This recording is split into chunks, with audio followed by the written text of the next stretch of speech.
Welcome back everyone. Last video में हमारा human circulatory system complete हो गया था। अब स्टार्ट करेंगे कार्डियक साइकिल। बेसिकली हम पढ़ेंगे कि हमारे इसमें ब्लड फ्लो कैसे होता है, कैसे एट्रिया जो होते हैं कॉन्ट्रैक्ट करते हैं, रिलैक्स करते हैं और कैसे ब्लड फ्लो होता है। How does the heart function? Let us take a look. To begin with, all the four chambers of heart are in a relaxed state, that is, they are in a joint diastole. मतलब कोई भी contraction नहीं है, वो relax state में पड़े हैं चारों चैम्बर। जब स्टार्ट होती है हमारी कार्डियक साइकिल तो उसे कहा जाता है जॉइंट डायस्टोल। समझते हैं।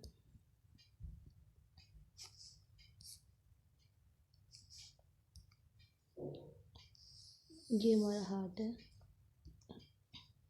एक रफ डायग्राम। ये हमारे चेम्बर्स,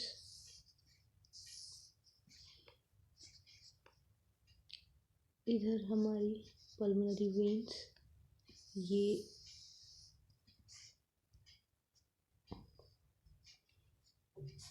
दूसरा कलर,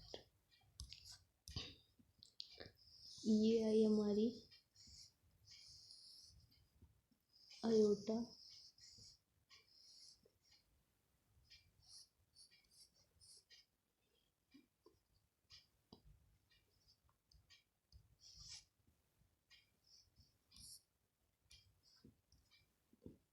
ये हमारी पल्मोनरी वेन जो कहाँ को लेके जाके लंग्स में,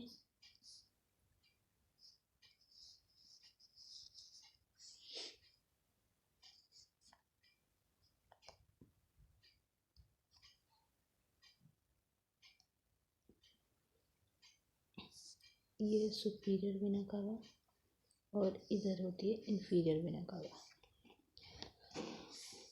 यहाँ पे ये प्रेजेंट है हमारे सेमिलुनार वॉल्स और ये प्रेजेंट है हमारे इधर ट्राइकस्पिड और bicuspid walls.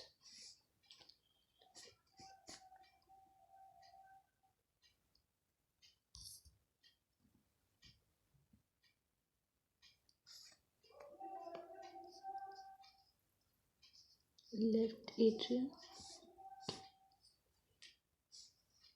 Right ventricle, left ventricle, right atria. यह है inferior vena cava, superior pulmonary veins,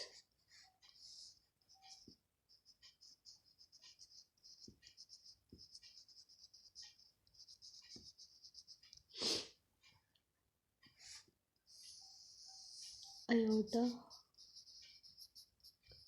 और यह है पल्मोनरी आर्टरी।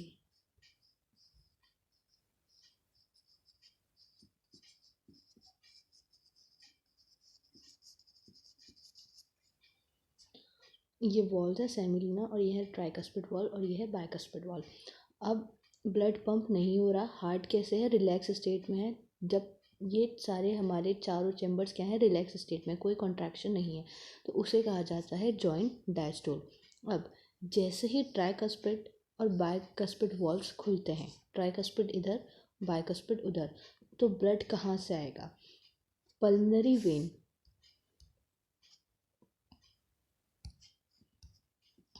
पल्मोनरी वेन से होता हुआ ब्लड आएगा इधर।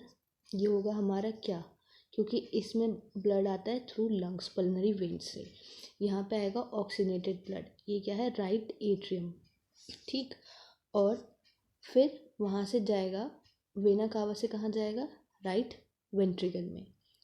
और ये आ कहाँ से रहे हैं, पहले इनकी ओपनिंग कहाँ है, पल्मोनरी वेन की ओपनिंग है हमारी लेफ्ट एट्रियम में, और जो वेना कावा है उसकी ओपनिंग कहाँ है, राइट एट्रियम में। तो ब्लड जैसे बाइकस्पिड और ट्राइकस्पिड वॉल्व खुलेंगे, ट्राइकस्पिड किधर है, राइट साइड, बाइकस्पिड है लेफ्ट साइड, तो blood from the pulmonary vein, ये है पल्मोनरी वेन, पल्मोनरी वेन से ब्लड यहाँ आएगा and vena cava into the left and the right ventricle, और वेना कावा से होते हुए कहाँ जाएगा, यहाँ आर्टरी में जाएगा। इधर इधर भी आर्टरी में जो नीचे वाले ऑर्गन्स होंगे इधर आएगा। इधर क्या होगा, इधर होगा डीऑक्सीजनेटेड, तो ऑक्सीनेटेड आता है लेफ्ट साइड, डीऑक्सीनेटेड आता है राइट साइड।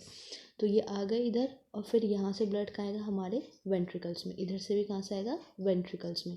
क्या होगी, जब ये वॉल्व्स खुल जाएंगे, ट्राइकस्पिड और बाइकस्पिड, तो blood from the pulmonary veins and vena cava flow into the left and the right ventricle respectively through the left and right atria. अब आ गया, ठीक है, ये ब्लड इसके अंदर फ्लो कर गया। Now the semi lunar valves are close at this stage. जब ब्लड फ्लो कर रहा है कहाँ से, एट्रिया से वेंट्रिकल्स में आ रहा है, तो इस टाइम पे जो ट्राइकस्पिड और बाइकस्पिड वॉल्व्स ही खुलेंगे। ये ट्राइकस्पिड और बाइकस्पिड वॉल्व्स ही खुलेंगे, और तो क्या रहेंगे, सेमी लूनार वॉल्व्स इस टाइम पे क्लोज रहते हैं। The SAN now generate an action potential which stimulate both the artery to undergo simultaneous contraction, the atrial systole। अब ये कह रहे हैं, अब जो SAN था, SAN कहाँ था हमने पढ़ा था, यहाँ राइट अपर कॉर्नर ऑफ आर्टिया, यहीं पे था SAN नोड, और यहाँ क्या था, AV नोड। अब SAN नोड जो था जनरेट करेगा एक्शन पोटेंशियल। वो क्या करेगा, वो स्टिमुलेट करेगा आर्ट्रिया को, ताकि क्या करे, वहाँ पे एक साइमल्टेनियस कॉन्ट्रैक्शन हो जाए। अब जो एक्शन पोटेंशियल जनरेट होगा और जब आर्ट्रिया कॉन्ट्रैक्ट करेंगी तो उसे हम बोलते हैं atrial systole. SAN now generate an action potential which stimulates both the atria to undergo a simultaneous contraction, the atrial systole। अब इसकी वजह से क्या होता है, जो ब्लड फ्लो होता है वो वेंट्रिकल में इंक्रीज कर जाता है अबाउट बाय 30%। पहले तो गया ही था, जब यहाँ ब्लड पहुँच गया, जो ऐसे नोड था हमारा, ऐसे नोड साइनो एट्रियल नोड, उसने एक्शन पोटेंशियल जनरेट करा, एट्रिया कंट्रैक्ट हुआ, कॉन्ट्रैक्शन हुआ एट्रिया में, जिसकी वजह से ब्लड फ्लो और इंक्रीज हो गया 30% तक। कहाँ पे, वेंट्रिकल्स में। अब ये एक्शन पोटेंशियल कंडक्ट होता है, यहाँ पे जो एक्शन पोटेंशियल जनरेट हुआ है,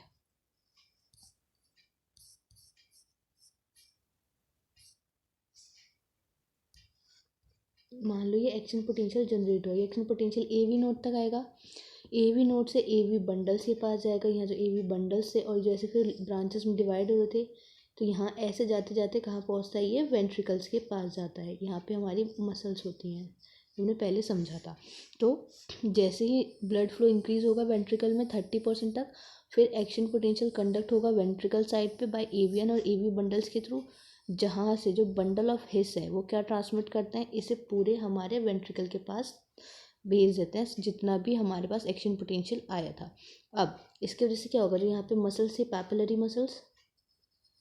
मसल्स क्या होंगी, कॉन्ट्रैक्ट करेंगी, पैपिलरी मसल में कॉन्ट्रैक्ट होगा। फिर यहाँ क्या लगे हुए थे, कॉर्डाई टेंडनी लगे हुए थे, कॉर्डाई टेंडनी लगे हुए होते हैं, कॉर्डाई टेंडनी से अटैच होते हैं फिर ये हमारे वॉल्स।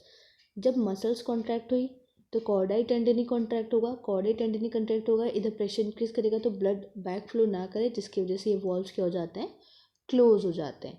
और इसी टाइम पे हमें सुनाई देती है हमारी फर्स्ट हार्ट साउंड, जिसे क्या बोलते हैं हम, जब हमारे वॉल्व्स क्लोज होते हैं तो उसे तब हमें सुनाई देती है फर्स्ट हार्ट साउंड, इसीलिए उसे बोलते हैं लब। वही तो it through the entire ventricle musculature जाएगा, this cause a ventricle muscle to contract, ventricle muscle contract होंगी, फिर उसे क्या कहा गया, वेंट्रिकल सिस्टोल। फिर तभी जैसे ही यहाँ पे वेंट्रिकल का कॉन्ट्रैक्शन स्टार्ट होता है, तभी क्या हो जाता है, एट्रिया का डायस्टोल स्टार्ट हो जाता है, मतलब एट्रिया का रिलैक्सेशन स्टार्ट हो जाता है। तो एट्रिया क्या चलने लगती है, हमारी रिलैक्सेशन मोड में आ जाती है, उसका डायस्टोल स्टार्ट हो चुका होता है।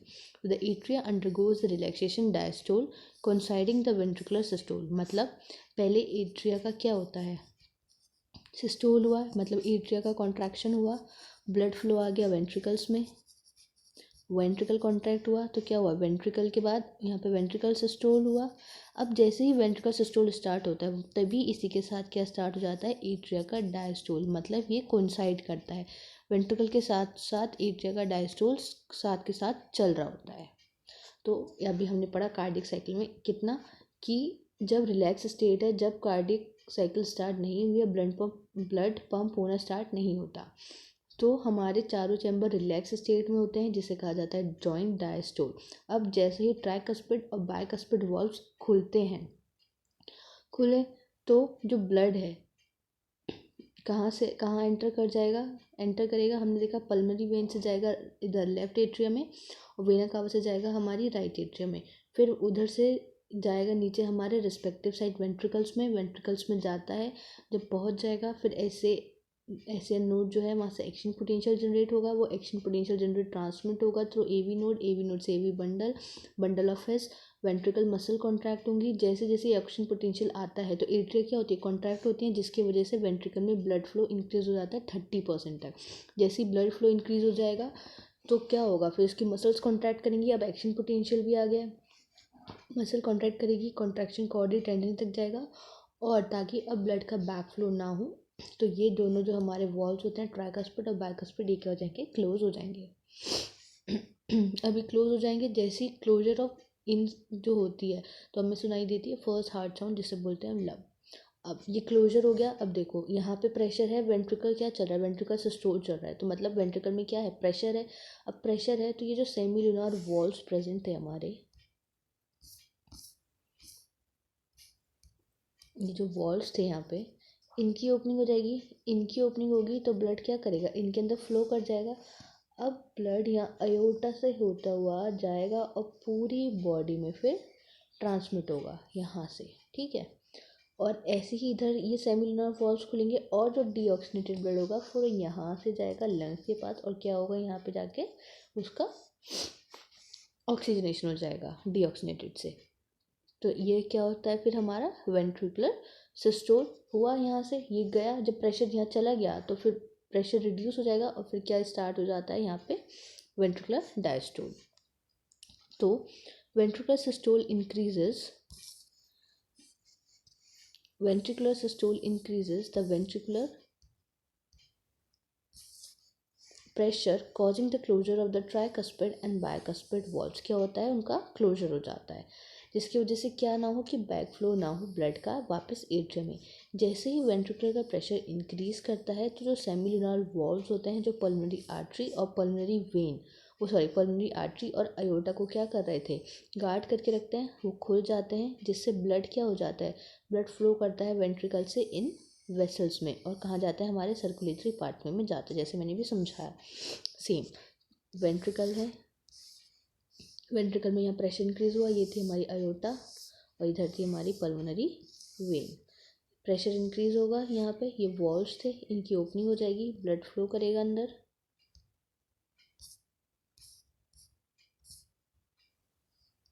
यहाँ से ब्लड फ्लो करेगा अयोटा में, जाएगा पूरी बॉडी में, यहाँ से जाएगा लंग्स के पास।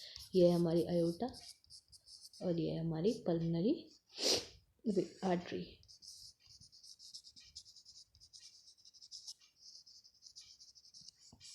द वेंट्रिकल नाउ रिलैक्स, अब वेंट्रिकल रिलैक्स हो जाएंगे जिसे हम बोलते हैं वेंट्रिकुलर डायस्टोल।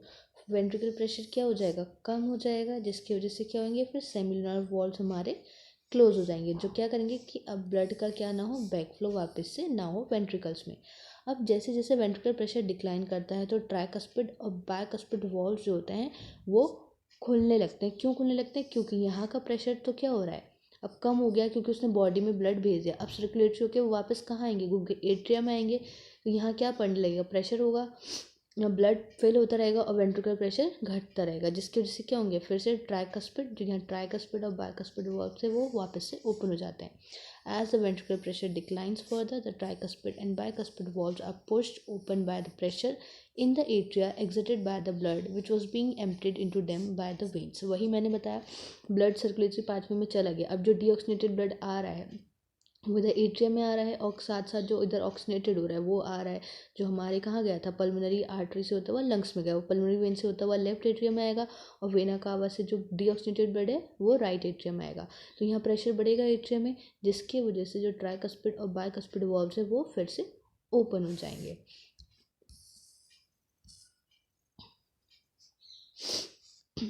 ये लिखा देखो, the tricuspid and the bicuspid walls are pushed open by the pressure in the atria exerted by the blood which was being emptied into them by the veins के through. The blood now once again moves freely to the ventricle। अब blood दोबारा से ventricles में easily जा पाएगा freely, कोई contraction, बिना किसी कॉन्ट्रैक्शन, फिर से चारों चैम्बर्स कहाँ आ जाएंगे, हमारे जॉइंट डायस्टोल वाली कंडीशन में आ जाएंगे। The ventricles and the atria are now again in a relaxed joint diastole state as earlier. जैसे पहले थे वैसे फिर से ऐसे जनरेट करेगा नया एक्शन पोटेंशियल और फिर से सारे इवेंट क्या होंगे, रिपीट होंगे. ये प्रोसेस कंटिन्यू करता रहता है. अब यही जो इवेंट हार्ट में चलते रहते हैं साइक्लिकली रिपीटेड होते हैं, इसी को कहा जाता है कार्डिक साइकिल. तो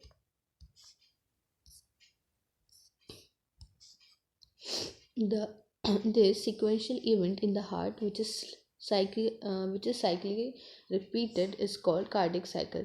वो इवेंट जो साइकिली रिपीट होते जा रहे हैं हमारे हार्ट में उन्हें कहते हैं हम cardiac cycle. And it consist of systole and diastole of both atria and ventricle. और क्या होता है इसमें, सिस्टोल और डायस्टोल दोनों होता है एट्रिया और वेंट्रिकल का. तो हम ऐसे समझ सकते हैं, मतलब सिस्टोल में क्या हो रहा था. सिस्टोल में बेसिकली हम देखते हैं कॉन्ट्रैक्शन होता है, एक्शन पोटेंशियल जनरेट होता है, कॉन्ट्रैक्शन होता है, ब्लड पंप होता है. डायस्टोल को बोल सकते हैं जब वापस से क्या हो जाए, रिलैक्स वाली कंडीशन आ जाए, relaxation of atria and ventricle. तो वो क्या होता है, डायस्टोल वाली condition. As mention earlier the heart beat 72 times per minute. हमने जैसे मेंशन किया था कि हमारा heart 72 times per minute beat करता है. तो बहुत सारी कार्डियक साइकिल्स परफॉर्म होती हैं पर मिनट. बहुत सारी कार्डियक साइकिल परफॉर्म हो रही है पर मिनट. तो हम कह सकते हैं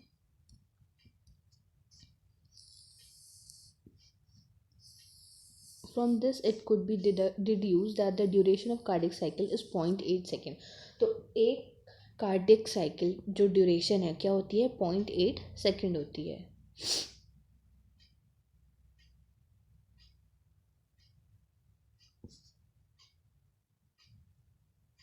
तो कैसे आ गया, एक हमारा बीट एक कितना 70 टाइम्स पर मिनट बीट करता है, और जो हम कर रहे हैं कि बहुत सारी होती है तो हम कर सकते हैं 60 डिवाइड बाई 72. तो अप्रॉक्स कितना आता है, 0.8. तो एक कार्डियक साइकिल कितनी जाती है, अप्रॉक्स 0.8 सेकेंड्स की जाती है. During a cardiac cycle each ventricle pump out approximately 70 ml of blood which is called the stroke volume. जब कार्डियक साइकिल होती है तो ईच वेंट्रिकल, एक वेंट्रिकल पंप करता है अप्रॉक्सीमेटली 70 ml ऑफ ब्लड, जिसे कहा जाता है स्ट्रोक वॉल्यूम. अगर स्ट्रोक वॉल्यूम को नंबर ऑफ हार्ट बीट से मल्टीप्लाई कर दें तो वो हमें देता है कार्डिक आउटपुट. इसलिए जो कार्डिक आउटपुट को हम क्या बोल सकते हैं कि वॉल्यूम ऑफ ब्लड, ब्लड की वो वॉल्यूम जो पंप की गई है बाय ईच वेंट्रिकल, हर एक वेंट्रिकल से पर मिनट में, तो वो क्या होती है हमारा कार्डिक आउटपुट. स्ट्रोक वॉल्यूम वो हुआ जो एक कार्डिक साइकिल, जब कार्डिक साइकिल हो रही है तो वहाँ पे जो एक वेंट्रिकल हमारा ब्लड पंप कर रहा है उसे कहा हमने स्ट्रोक वॉल्यूम. तो एक कार्डिक साइकिल में कितना जा रहा है, 70 ml जा रहा है. अब उसको अगर हम मल्टीप्लाई कर दें हार्ट बीट से, हार्ट बीट कितनी होती है 72 पर मिनट, तो वो हमें देता है कार्डिक आउटपुट. तो कार्डिक आउटपुट कितना आता है, अप्रॉक्सीमेटली आता है हमारा 5 लीटर्स. तो वही, तो हम लिख सकते हैं ये इधर, the stroke volume multiplied by the heart rate number of beats per minute give the cardiac output. Therefore, the cardiac output can be defined as the volume of blood pumped out by each ventricle पर minute. जो पर minute आ रहा है average जितना जाता है उसका 5 litre, ठीक. और वहीं पे जो कार्डिक साइकिल में each ventricle pump out approximately 70 ml of blood which is called the stroke volume, और इसे क्या कहते हैं हम, स्ट्रोक वॉल्यूम. तो ये डिफरेंस है. The body has the ability to alter the stroke volume. Body के पास एबिलिटी होती है स्ट्रोक वॉल्यूम को ऑल्टर करने की, साथ के साथ हार्ट रेट, और इसकी वजह से क्या हो जाता है कार्डिक आउटपुट भी. जैसे कि कार्डिक आउटपुट जो होता है एथलीट का बहुत ज़्यादा होता है एज़ कम्पेयर टू एक ऑर्डिनरी मैन.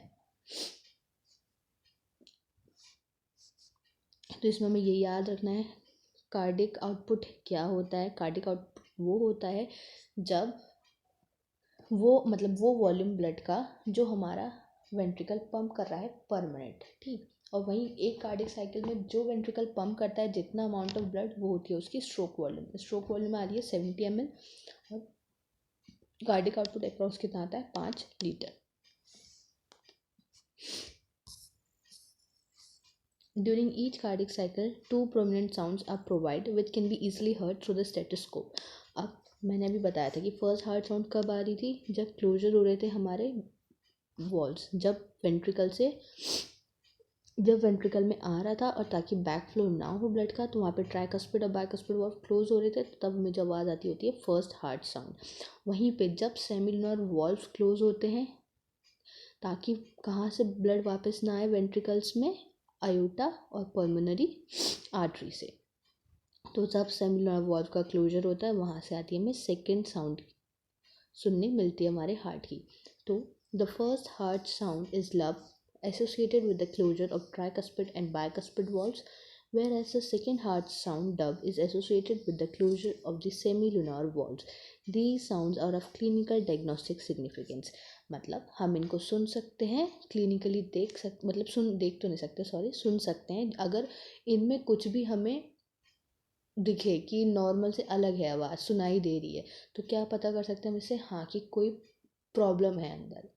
तो इसलिए बोला गया है कि क्या होती है इनकी clinical diagnostic significance. Now electrocardiograph, ECG. ECG क्या होता है? इलेक्ट्रोकार्डियोग्राफ एक हमारा ये ग्राफ पेपर है। Electrocardiograph is a graph paper.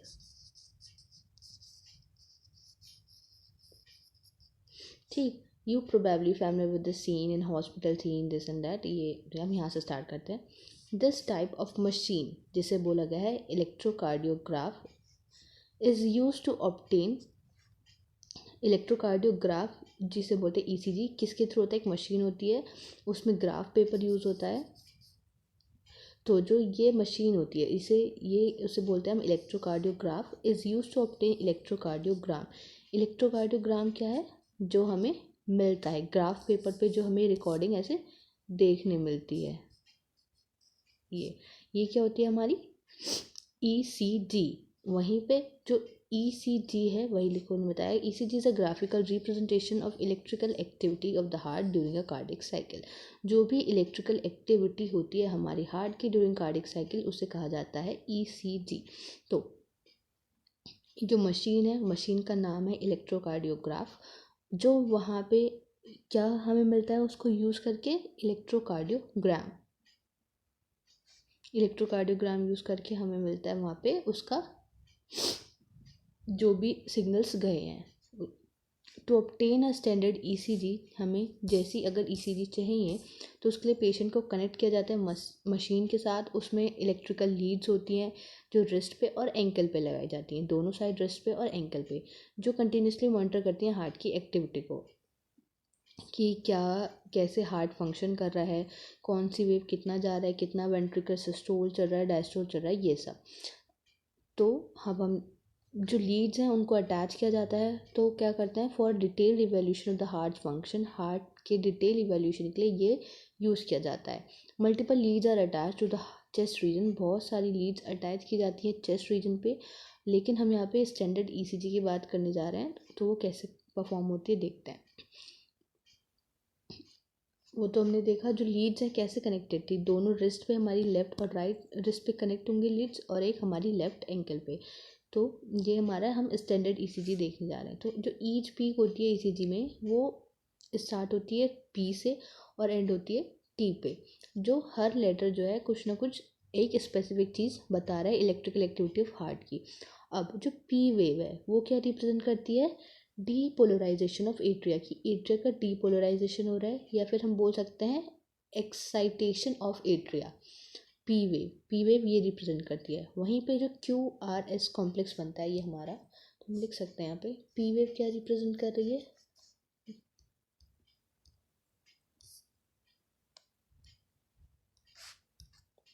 ये रिप्रेजेंट करती है हमें एट्रिया का डीपोलराइजेशन,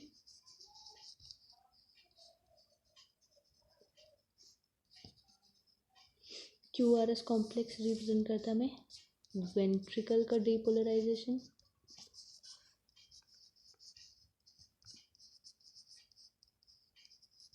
और इसी के साथ क्या कोइंसाइड करता है हमारा, बोल सकते हैं एट्रिया का रीपोलराइजेशन, जिसे हमने बोला था एट्रियल सिस्टोल। और जो टी वेव रिप्रेजेंट करती है repolarisation of ventricle.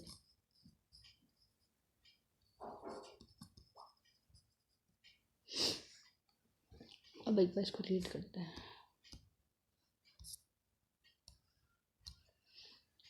A patient is connected to the machine with 3 electrical leads, one to each wrist and to the left ankle, that continuously monitor the heart activity. Now we will talk only about the standard ECG. Each peak in the ECG is identified with a letter from P to T that correspond to a specific electrical activity of the heart. अब जो P to T wave है, ये हमारी जो marking की गई है, क्या बताते हैं? एक specific activity, electrical activity of heart को डिनोट करती है। अब जो P वेव है, क्या रिप्रेजेंट कर रही है हमारी? The P wave represents the electrical excitation or depolarization of atria. जब ऐसे नोड क्या भेजेगा? एक्शन पोटेंशियल भेजेगा, एट्रिया का कॉन्ट्रैक्शन होगा, तो जो वो आया है, इलेक्ट्रिकल एक्साइटेशन आया है, वो क्या हुआ? डीपोलराइजेशन ऑफ एट्रिया या फिर एक्साइटमेंट ऑफ एट्रिया, जिसकी वजह से फिर क्या होता है? कॉन्ट्रैक्शन होता है दोनों एट्रिया का। हमेशा पहले इलेक्ट्रिकल सिग्नल आता है, फिर आगे जाके मैकेनिकल सिग्नल परफॉर्म होता है। तो मतलब जब तक ये एक्शन पोटेंशियल नहीं आया, डीपोलराइजेशन ऑफ एट्रिया नहीं होगा, तब तक आगे कॉन्ट्रैक्शन नहीं होगा। नाउ द QRS कॉम्प्लेक्स, जो QRS कॉम्प्लेक्स है, the QRS complex represent the depolarisation of the ventricle. अब ये क्या रिप्रेजेंट कर रहा है? डीपोलराइजेशन वेंट्रिकल्स का। मतलब अब यहाँ सिग्नल पहुँचा, डीपोलराइजेशन हुआ, फिर इनको सिग्नल मिला, फिर क्या होगा? वेंट्रिकुलर कॉन्ट्रैक्शन होगा, which initiates the ventricular contraction. The contraction start shortly after Q।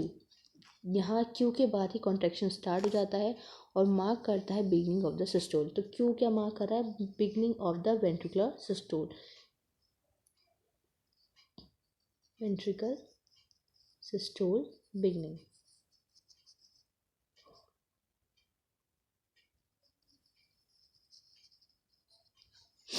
The T wave represent, अब T वेव क्या रिप्रेजेंट करती है?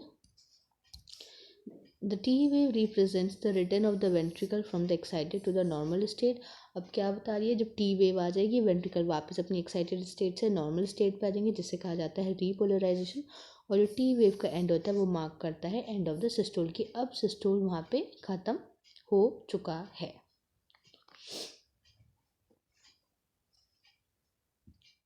Obviously, by counting the number of QRS complex that occurs in a given time period, one can determine the heartbeat rate of an individual.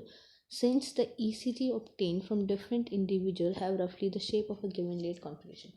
मतलब अगर हम count करें QRS complex, ये पूरा, ये कितना हो रहा है गिवन टाइम पीरियड में, तो हम क्या डिटरमाइन कर सकते हैं वहाँ से? हार्ट बीट या हार्ट बीट रेट एक इंडिविजुअल का, कि वो पर मिनट में कितना हो रहा है।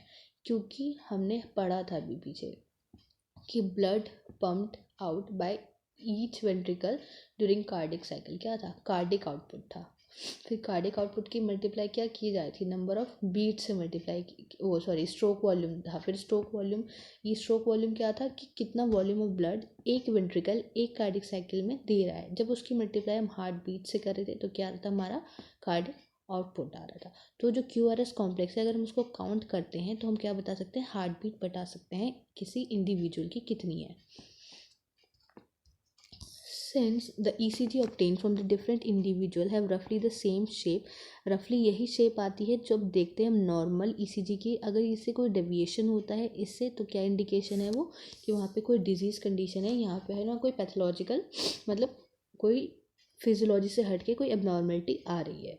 तो ये डायग्राम, मतलब ये जो रिप्रेजेंटेशन है ECG की, ये इंपॉर्टेंट है, ये बोर्ड्स के लिए भी इंपॉर्टेंट है, बोर्ड्स में यहाँ से क्वेश्चन आता है। तो P वेव क्या रिप्रेजेंट कर रहा था हमें? एट्रिया का डीपोलराइजेशन, QRS कॉम्प्लेक्स वेंट्रिकल का डीपोलराइजेशन, और T क्या करता है? वेंट्रिकल का रीपोलराइजेशन।